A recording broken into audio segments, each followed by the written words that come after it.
Hello, welcome to my YouTube channel pharma classes. हम पढ़ रहे हैं बी फार्मेसी 8th सेमेस्टर का subject that is social and preventive pharmacy को, जिसका हमने मॉड्यूल 1 का chapter 2 that is social and health education को स्टार्ट किया हुआ है। उसमें हमने टॉपिक स्टार्ट किया था food in relation to nutrition and health. हमने अपने पिछले वीडियोस में कवर किया विटामिन को स्टार्ट किया था, जिसमें हमने फैट सॉल्युबल विटामिन्स को कवर कर लिया है। हमने अपने पिछले वीडियो में स्टार्ट किया था वाटर सॉल्युबल विटामिन्स को। अब वाटर सॉल्युबल विटामिन्स कौन कौन से हैं? Vitamin B and vitamin C. हमने विटामिन बी में फर्दर सब टाइप्स 4 टाइप्स के विटामिन बी जो हैं वो कवर किए थे, that is vitamin B1, vitamin B2, vitamin B3 and vitamin B5। उसको हमने अपनी पिछली वीडियो में कवर कर लिया था, जिस वीडियो का लिंक आपको डिस्क्रिप्शन बॉक्स में मिल जाएगा। आप उसे वहाँ से जाके चेक कर सकते हैं। आज हम इसी के अंडर जो फर्दर हमारे विटामिन बी की सब कैटेगरीज रह गई थी उन्हें आज कवर करेंगे एंड विटामिन सी को कवर करेंगे। उससे पहले ऐसी ही वीडियोस को देखने के लिए please subscribe my channel and press the bell icon so that आपको इम्पॉर्टेंट वीडियोस की नोटिफिकेशन सबसे पहले मिल सके। आज हम जो कर रहे हैं वो है हमारे पास vitamin B6, vitamin B7, vitamin B9, vitamin B12 and the last vitamin C. इन विटामिन्स को हम आज की वीडियो में कवर करेंगे। So let's start. Vitamin B6 that is pyridoxine. Vitamin B6 को हम पेरिडॉक्सिन भी बोलते हैं, ठीक है। इसके कौन कौन से सोर्सेज हैं हमारे पास? हो सकता है वो एनिमल सोर्सेज हो सकता है वो जो प्लांट सोर्स हो, ठीक है। सबसे पहले एनिमल सोर्स की बात करते हैं, that is chicken, fish, pork, liver and kidney are the best sources of this vitamin, ठीक है। ये हमारे पास जो है ये एनिमल सोर्सेज हैं जिसमें से हमें विटामिन B6 जो है वो मिल सकता है, ठीक है। Then green vegetables, whole grains, soybean, peanuts, banana, bran of cereals and legumes also supply reasonable amount of this vitamin, that is vitamin B6 known as pyridoxine, ठीक है। ये हमारे पास जो वेजिटेबल्स हैं, ठीक है, सोयाबीन हैं, पीनट्स हैं, ये सारे हमारे पास प्लांट सोर्सेज हैं जिससे हमें विटामिन B6 मिल सकता है, ठीक है। अब सोर्सेज कवर किए, इसके अंडर आएंगे फंक्शंस। अब इस विटामिन के क्या क्या फंक्शंस हैं हमारी बॉडी में, कि ये हमारी बॉडी में जाके कौन कौन से फंक्शंस जो है वो निभा रहा है, ठीक है। फर्स्ट रोल है इसका, it is important in protein metabolism. जो हमारे मेटाबॉलिज्म है, ठीक है, हम कोई भी चीज़ खा रहे हैं, कोई भी हम प्रोटीन खाएंगे तो वो प्रोटीन को जो है वो फर्दर स्मॉल अमीनो एसिड की चेन में वो मेटाबोलाइज करेगा, that is the function of vitamin B6, ठीक है। सेकंड है हमारे पास कि जो अब प्रोटीन को मेटाबोलाइज करके वो अमीनो एसिड्स में कन्वर्ट करेगा, तो वो इसेंशियल अमीनो एसिड्स जो हैं वो जो कि हमारी बॉडी में ही प्रोड्यूस हो रहे हैं, दैट इज नॉन एसेंशियल, ठीक है। वो नॉन एसेंशियल जो अमीनो एसिड्स हैं उन्हें बनाने में हमारी बॉडी में हेल्प कर रहा है विटामिन 6। सो सेकेंड पॉइंट भी यही है, it helps our body to make non essential amino acids which are then used to make the body cells, ठीक है। जो हमें हमारी बॉडी ही वो फॉर्म करेगी अमीनो एसिड्स, हमें वो अमीनो एसिड्स बाहर से लेने की ज़रूरत नहीं है। उन अमीनो एसिड्स को हम बोलते हैं नॉन एसेंशियल, जो कि हम हमारी बॉडी खुद से प्रोड्यूस कर लेगी, कोई भी प्रोटीन को तोड़ के, ठीक है ना, वो अमीनो एसिड फॉर्म कर लेगी जो उसे रिक्वायर्ड है, that are known as non essential amino acids. जो हमें बाहर से डाइट से लेने पड़ रहे हैं, that are known as essential amino acids, जो हमें रिक्वायर्ड हैं हमारी बॉडी को, ठीक है। तो ये जो प्रोटीन मेटाबॉलिज्म है जिसके कारण हमें नॉन एसेंशियल अमीनो एसिड्स हमारी बॉडी प्रोड्यूस कर रही है, जो क्या है देन फर्दर बॉडी सेल्स को प्रोड्यूस करने में, उनके वियर एंड टियर में हेल्प करेगी। ये किसका काम है? विटामिन B6 का काम है, ठीक है। It helps to produce other body chemicals, जो अदर बॉडी केमिकल्स हैं जैसे including insulin, haemoglobin and antibodies that fight infection, जो कि इन्फेक्शन से फाइट करने में हेल्प करेंगे, दैट इज एंटीबॉडीज इन्फेक्शन में फाइट करने के लिए हेल्प करेंगी उनको। देन हीमोग्लोबिन को हो सकता है इंसुलिन को प्रोड्यूस करने में हेल्प कर रही है हमारी बॉडी को, ठीक है। देन ये जो विटामिन B6 है इसे हम एंटी डर्मेटाइटिस फैक्टर भी बोलते हैं।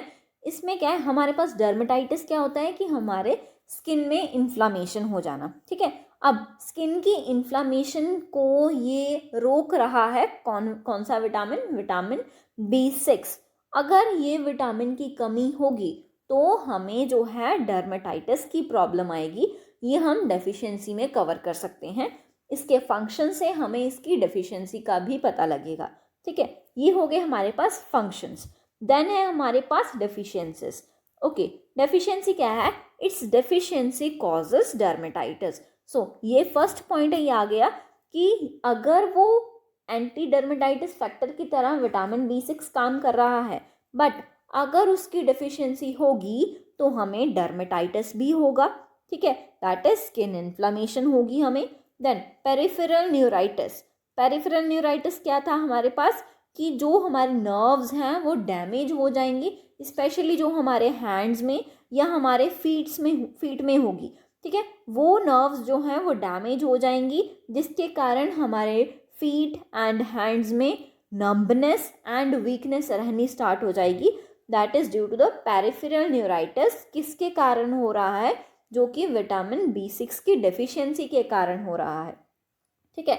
अब विटामिन B6 हमारी बॉडी के सेल्स को ग्रो करने के लिए भी काम कर रहा था, जिसके कारण हमें प्रोटीन भी नहीं मिलेगा। अगर प्रोटीन नहीं मिलेगा तो ग्रोथ भी रिटार्ड हो जाएगी, वहीं पे रुक जाएगी, that is retarded growth. Then loss of hair. Hair जो है हमारे वो टूटने स्टार्ट हो जाएंगे। देन उनमें प्री मैच्योर ग्रेइंग होनी स्टार्ट हो जाएगी, वो सफ़ेद होने स्टार्ट हो जाएंगे। देन कन्वर्जन्स होनी स्टार्ट होंगी, हो सकता है डिप्रेशन हो सकता है, देन नोजिया होगा, एंड आपकी स्किन जो है वो उसमें flakes due to the excessive oil जो है वो फ्लेक्स बनने स्टार्ट हो जाएंगे। ग्रीसीनेस होगी due to the excessive oil production, excessive sebum production, ठीक है, एंड फ्लेकीनेस आनी स्टार्ट हो जाएगी स्किन पे। ये किसके सिम्टम्स हैं, विटामिन B6 की डेफिशिएंसी के सिम्टम्स होंगे हमारे पास, ठीक है। अब हमने इसमें कवर कर लिया विटामिन B6 के सोर्सेज क्या हैं, फंक्शंस क्या है एंड उसकी डेफिशिएंसीज क्या हैं। देन है हमारे पास vitamin B7 that is also known as biotin. अब विटामिन B7 को हम विटामिन H से भी जो है हमें इसका अनदर नेम विटामिन H भी है, that is vitamin B7, biotin और विटामिन BH, ठीक है। अब इनके सोर्सेज क्या हैं हमारे पास। बायोटिन जो है हमारे पास वेरियस फूड से, ठीक है, मिल सकता है। Biotin is found in variety of food like egg yolk, fish, milk, yeast breads, nuts, honey, liver, meat and cereals are the best sources. कौन कौन से सोर्सेज हैं हमारे पास इसमें बताए गए हैं, वो सोर्सेज हैं जिससे हमें biotin that is vitamin B7 हमें मिल सकता है, ठीक है। देन फंक्शंस क्या क्या हैं इस बायोटिन के। अब ये बायोटिन जो है हमें हमारी बॉडी में जो हमारी एनर्जी है उसकी प्रोडक्शन में हेल्प कर रहा है, ठीक है। देन हमारे पास कॉमन पॉइंट है, विटामिन्स क्या कर रहे हैं, फैट्स की हो सकता है, कार्बोहाइड्रेट्स की हो सकता है, प्रोटीन्स की हो सकता है, मेटाबॉलिज्म में हर एक विटामिन मेनली जो है वो रोल प्ले कर रहा है। हमने जितने भी पॉइंट्स कवर किए हैं, जितने भी विटामिन्स कवर किए हैं, उसमें एक कॉमन पॉइंट हमने देखा कि वो मेटाबॉलिज्म कर रहा है। हो सकता है वो प्रोटीन्स की कर रहा है, हो सकता है फैट्स की या कार्बोहाइड्रेट्स की कर सकता है, ठीक है। ये कॉमन पॉइंट हम जो है हर एक में लिख सकते हैं, ठीक। Then it helps our body to produce energy in the cells, ठीक है। जो हमारी बॉडी में सेल्स हैं उनमें एनर्जी प्रोडक्शन करेगा कौन, बायोटिन। ये हो गए फंक्शंस। Then deficiencies. अब डेफिशिएंसी क्या है कि अगर तो क्या है कि एनर्जी प्रोड्यूस नहीं होगी तो हमारी बॉडी अच्छे से ग्रो नहीं कर पाएगी, जिसके कारण ग्रोथ रिटार्डेड और पुअर ग्रोथ हो जाएगी, ठीक है। देन हमारे जो मसल कंट्रोल है, हमारी बॉडी का जो मसल कंट्रोल है वो लॉस हो जाएगा। देन है loss of appetite, hair fall and weakness. Appetite, भूख लगनी बंद हो जाएगी, ठीक है। हेयर फॉल बहुत ज़्यादा होना स्टार्ट हो जाएगा एंड आपको वीकनेस होनी भी स्टार्ट हो जाएगी। ओके, देन है हमारे पास vitamin B9 that is known as folic acid, ठीक है। अब इसके कौन कौन से सोर्सेज हैं हमारे पास? सोर्स है, it is present in large amount of fresh green leafy vegetables, cauliflower, liver, kidney and yeast, ठीक है। ये हमारे पास सोर्सेज हैं। देन नेचुरली अक्रिंग जो हमारे पास फॉलेट है वो किस किस में होगा? हमारे पास orange juice, dried beans, spinach, broccoli, peanuts and avocados, ठीक है। वो हमारे पास मेन सोर्स हैं जो जिसमें हमारे पास जो फॉलेट की फॉर्म में जो हमारे पास फॉलिक एसिड प्रेजेंट होगा, ठीक है। Then enrich grains product such as breads, flour, cornmeal, rice must be fortified with folic acid. It is also synthesised by intestinal bacteria. जो हमारे पास फॉलिक एसिड जो है हमें तभी मिल सकता है जब हम ग्रेन्स अपने जो भी हमारे पास होल व्हीट है, राइस है, ठीक है, जो भी हमारे पास फ्लोर है, हम उसे अगर फोर्टिफाइड कर दें with the folic acid then भी हमें वो फॉलिक एसिड हमें फुलफिल कर सकती है हमारी बॉडी उससे। और ये हमारे पास इंटेस्टाइनल बैक्टीरियाज जो हैं उसके द्वारा भी जो है कुछ हद तक जो कुछ अमाउंट है वो सिंथेसाइज की जाती है फॉलिक एसिड की हमारे इंटेस्टाइनल बैक्टीरिया के कारण के साथ, ठीक है। देन है हमारे पास फंक्शंस। ओके, देन फंक्शन क्या है फॉलिक एसिड का? सबसे मेन इंपॉर्टेंट रोल है जब हमारे आरबीसीज, हमारे न्यू ब्लड सेल्स की फॉर्मेशन होती है। कौन करता है? Folic acid and vitamin B12 जो है हीमोग्लोबिन के साथ वर्क करता है for the formation of RBCs, ठीक है। सो इसका इंपॉर्टेंट फंक्शन है, it plays an essential role in making new body cells. जो हमारे बॉडी में सेल्स हैं, हमारे न्यू बॉडी सेल्स को फॉर्म करने में हेल्प कर रहा है and it works with vitamin B12 to form haemoglobin in red blood cells, ठीक है। अब रेड ब्लड सेल्स में हीमोग्लोबिन प्रेजेंट होता है, ठीक है। अब उस हीमोग्लोबिन को फॉर्म करना किसके हाथ में है? Vitamin B12 and folic acid दोनों मिलके काम करते हैं सो दैट आरबीसीज की प्रोडक्शन हो पाए एंड हीमोग्लोबिन की प्रोडक्शन की जा सके, ठीक है। देन ये हम अगर प्रेजेंट है तो हमें हार्ट डिसीजेस से भी प्रोटेक्ट कर रहा है विद कौन? Folic acid. देन ये एपिटाइट को भी इंक्रीज करता है, दैट इज कि हमारी भूख की क्षमता को भी इंक्रीज कर रहा है। देन ओके, अब एक पॉइंट है, it helps to lower the risk of spina bifida. अब अगर फॉलिक एसिड जो है वो ड्यूरिंग द प्रेगनेंसी टाइम वो वुमेन को ना दिया जाए तो क्या है कि उसे एक प्रॉब्लम, फीटस को एक प्रॉब्लम हो सकती है, that is known as spina bifida, जिसे हम न्यूरल ट्यूब डिफेक्ट बोलते हैं। जिसमें क्या है हमारे पास कि जो हमारी स्पाइन एंड स्पाइनल कॉर्ड जो है वो अच्छे से फॉर्म नहीं हो पाती, वो अच्छे से नहीं क्लोज हो पाती।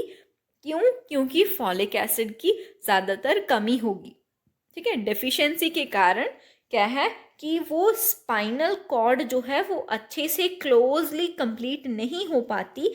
उसमें क्या है कि स्पाइन में एक थोड़ा सा गैप रह जाता है, जिसके कारण जो है वो स्पाइनल कॉर्ड या उसके जो नर्व्स हैं वो बाहर एक्सपोज हो जाती हैं, ठीक है। अब वो एक्सपोज होंगी तो क्या है कि नर्व डैमेज होने का खतरा ज़्यादा हो जाता है, जिसके कारण डिसएबिलिटीज़ भी होंगी, ठीक है।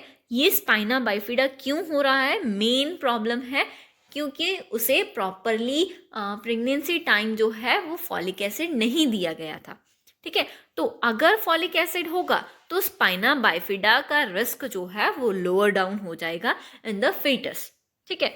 देन डेफिशिएंसीज क्या है हमारे पास? Folate deficiency impairs the growth. अब ग्रोथ नहीं हो पाएगी अच्छे से, ठीक है। सेकेंड पॉइंट है pregnant women who do not get enough folate in the form of folic acid, ठीक है, especially during the first 3 trimester.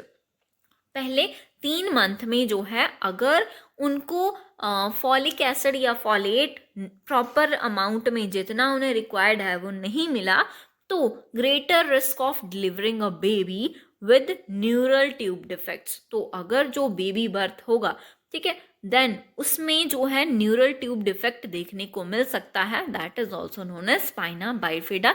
इसकी फर्दर वेरियस टाइप्स हो सकती हैं, ठीक है, बट स्पाइना बाइफिडा क्या है कि न्यूरल ट्यूब डिफेक्ट है, जिसमें क्या है कि जब स्पाइनल कॉर्ड फॉर्म हो रही है वहाँ पे वो डिफ्रेंशिएट होगी to brain and spinal cord, ठीक है ना, तो वो स्पाइनल कॉर्ड ही ब्रेन को फॉर्म करेगी एंड स्पाइनल कॉर्ड बनेगी।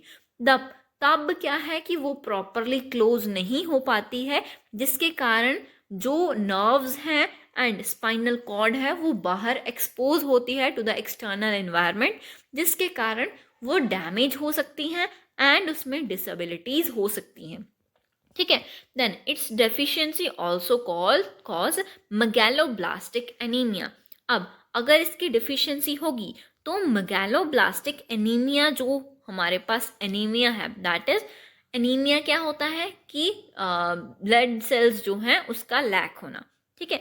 अब ये डिसऑर्डर क्या है, मेगैलोब्लास्टिक एनीमिया, इनमें क्या है कि हमारे जो आरबीसीज हैं वो नॉर्मल साइज से लार्ज हो जाते हैं।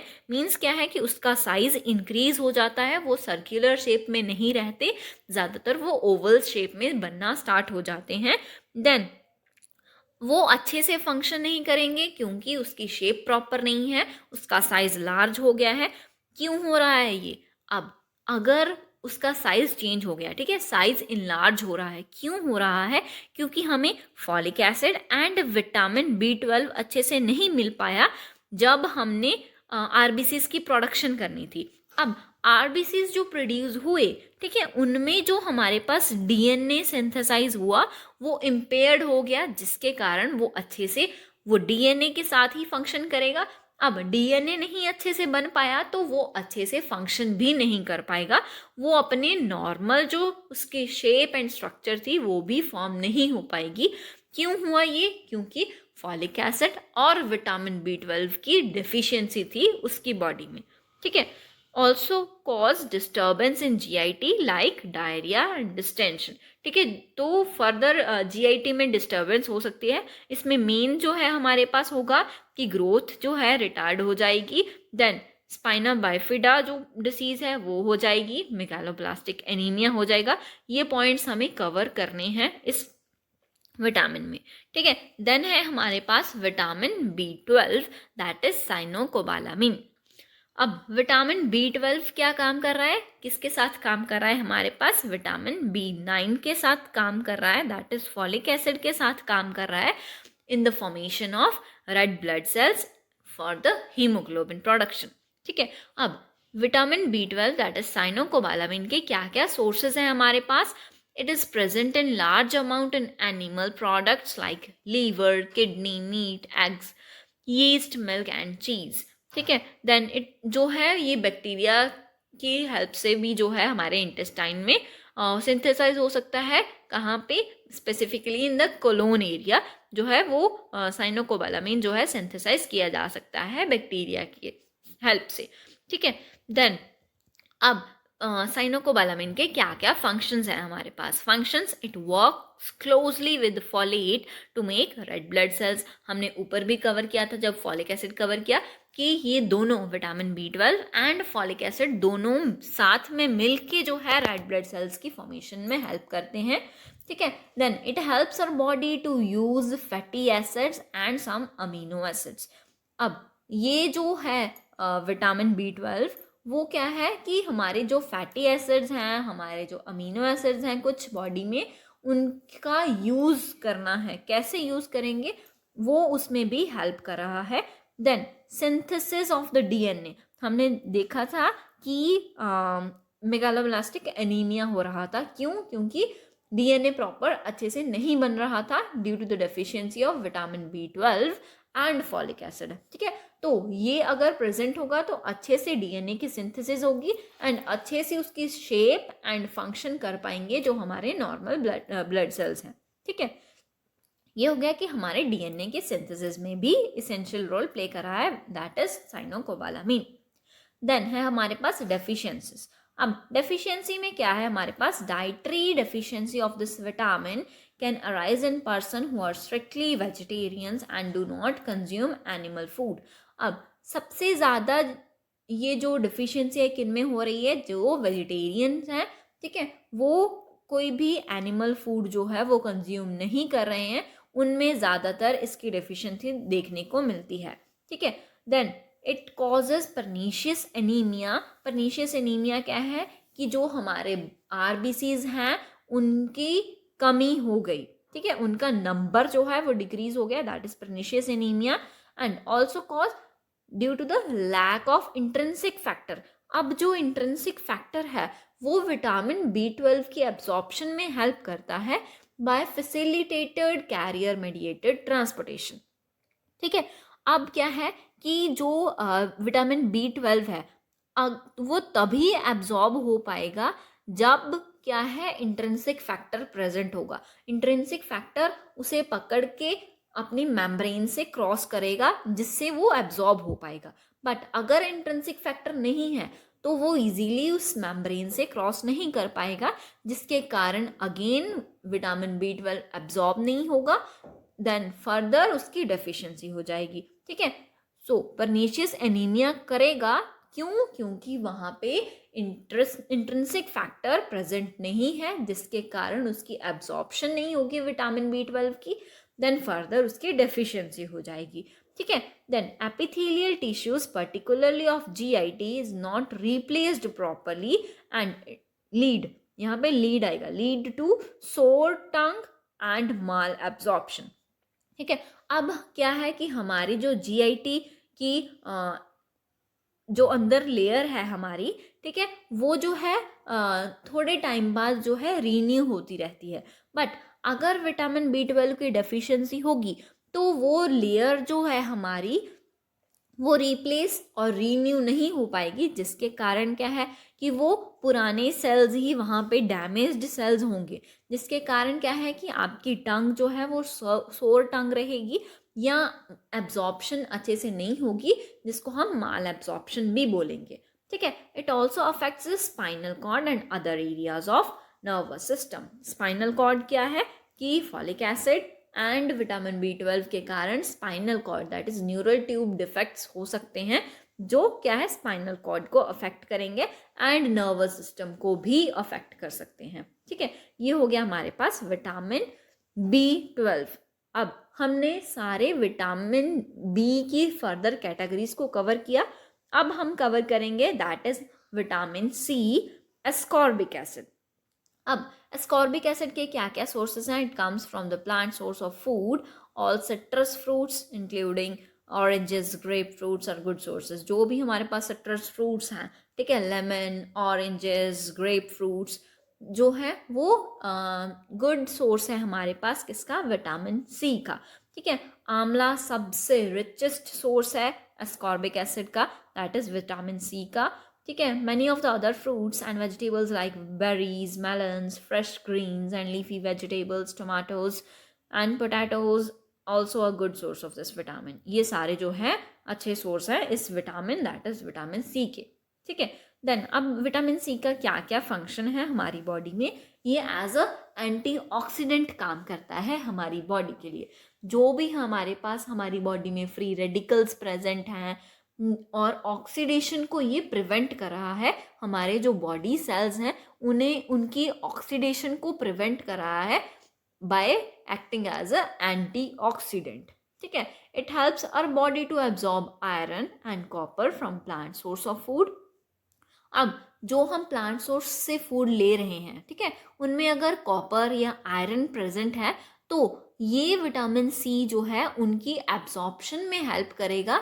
अगर किसी भी प्लांट सोर्स के फूड में आयरन या कॉपर प्रेजेंट है, ठीक है, it helps to keep our gums healthy.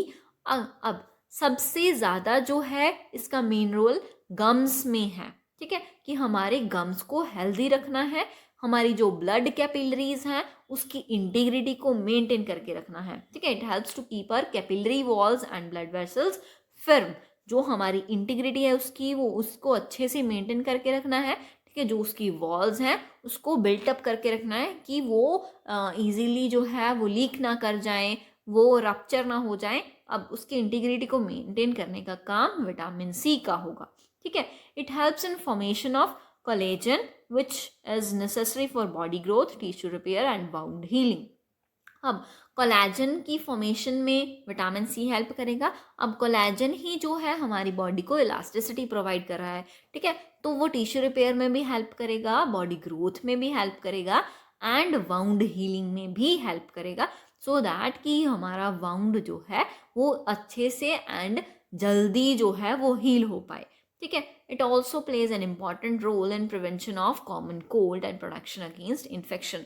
तो हमारी इम्यूनिटी, समहाउ इम्यूनिटी को भी जो है वो बूस्ट अप करने में हेल्प करता है विटामिन सी, जिसके कारण क्या है कि वेरियस इन्फेक्शंस जो हैं उनको रेजिस्ट करने में ये हेल्प करेगा, ठीक है।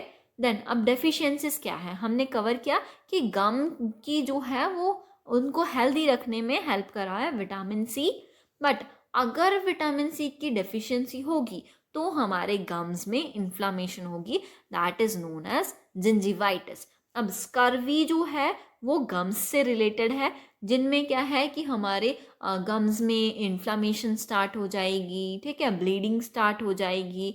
ये जो है हमारे कब होगा, जब डेफिशिएंसी होगी विटामिन सी की। उस स्पेसिफिक डिसीज का डेफिशिएंसी का नाम है स्कर्वी, ठीक है, जिसमें हमें सिम्टम्स मिलेंगे, दैट इज जिंजिवाइटिस। जिंजिवाइटिस का क्या मतलब है हमारे पास कि हमारे गम्स जो है वो इन्फ्लेम हो चुके हैं, उनमें इन्फ्लामेशन आ चुकी है, ठीक है। देन क्यूटेनियस ब्लीडिंग, अब जो हमारे गम्स पे पहले तो ब्लीडिंग होगी, ठीक है। देन हमारे स्किन में के ऊपर ऊपर जो हमारी ब्लड वेसल्स हैं उनमें जो है वो रप्चर होना स्टार्ट हो जाएगा, जिसे हम इंटरनल ब्लीडिंग भी कह सकते हैं, ठीक है, वो होनी भी स्टार्ट हो जाएगी। Its deficiency also cause anemia, joint pain, hemorrhage in skin, spongy gums, weight loss. अब एनीमिया भी हो सकता है, जॉइंट पेन। अब हेमरेज इन स्किन, इसका क्या मीनिंग है कि ब्लीडिंग होनी स्टार्ट हो गई स्किन में।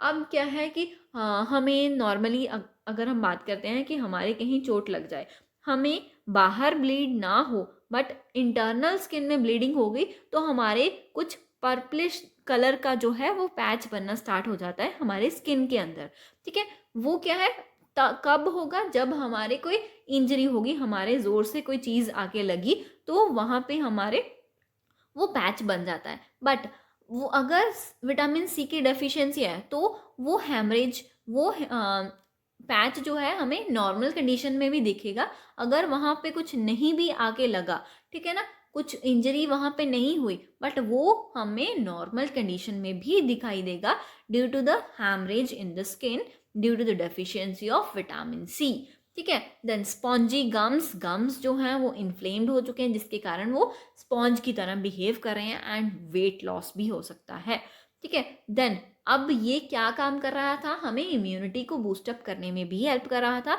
अगर उसकी डेफिशिएंसी होगी तो हमें इजीली कोल्ड एंड कफ हो जाएगा, वेरियस इन्फेक्शंस जो हैं वो इजीली अटैक कर पाएंगी हमें, ठीक है। So it also results in defective formation of collagen in connective tissues. अब कोलेजन की फॉर्मेशन में हेल्प कर रहा था, अगर उसमें डिफेक्ट होगा तो वो कोलेजन जो है वो अच्छे से फॉर्म नहीं होगा, जिसके कारण जो हमारी बॉडी की रिपेयर है, ठीक है, उसकी ग्रोथ है, कनेक्टिव टिश्यूज जो है वो अच्छे से फॉर्म नहीं हो पाएंगे, ठीक है। अब ये इससे हमने अपना पूरा विटामिन्स टॉपिक को कवर किया, उसके फंक्शंस क्या हैं एंड उसकी डेफिशिएंसीज क्या हैं। आप इसको एक टेबल की फॉर्म में भी बना के याद कर सकते हो। एक साइड आप विटामिन्स के नेम लिख सकते हो, सेकंड बॉक्स में आप बना सकते हो कि उसके फंक्शंस क्या हैं या सोर्सेज क्या हैं, एंड द नेक्स्ट कॉलम में आप उसे डेफिशिएंसीज को कवर करके इजीली आप रिमेंबर करने के लिए एक टेबल की फॉर्म में इसे लर्न कर सकते हैं, ठीक है। सो इससे हमारा ये टॉपिक कंप्लीट होता है। Next topic that is minerals हम अपने नेक्स्ट वीडियो में कवर करेंगे। So thank you for watching this video. Please like the video, subscribe the channel and press the bell icon. Thank you.